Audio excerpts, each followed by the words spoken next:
শাস্তি নিশ্চিত করতে হবে। এ বিষয়ে কোনো প্রকার অবকাশ বা গাফিলতি গ্রহণযোগ্য হবে না।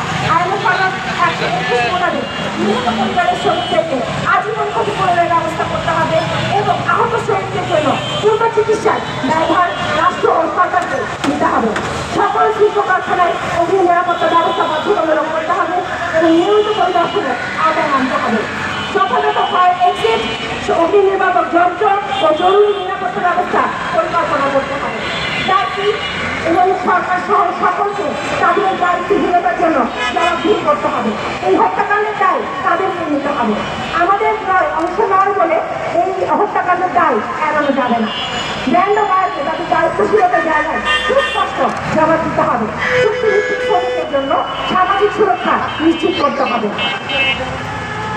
স্বতন্ত্র গার্মেন্টস ফেডারেশন আজকে সমাবেশে নিহত পরিবারের প্রতি সমবেদনা ও শোক জানাচ্ছে এবং আহতদের জন্য সরকারকে আহ্বান জানাচ্ছে যেন দ্রুত তাদের পুরো হাসপাতালের ব্যবস্থা করা হয়, তাদের চিকিৎসার পূর্ণ ব্যয়ভার বহন করা হয়। একই সাথে আমরা ঘোষণা করছি শ্রমিকের জীবন ও নিরাপত্তার ন্যায্য দাবি আদায় আমাদের আন্দোলন অব্যাহত থাকবে।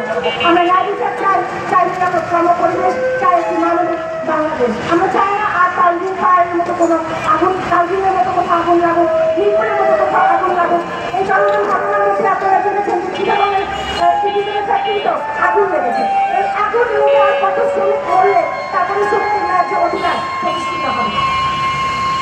এই সমাবেশে আরো বক্তব্য রাখছেন সম্মিলিত গার্মেন্টস ফেডারেশনের সাধারণ সম্পাদক সাধারণ সম্পাদক সৈকত চৌধুরী, কাকিমা হাসপাতাল সাদ্দুল হোসেন সহ বিভিন্ন ইউনিয়নের আগত নেতৃবৃন্দ ও সমাবেশে আগত সাধারণ শ্রমিক কামনা করছেন।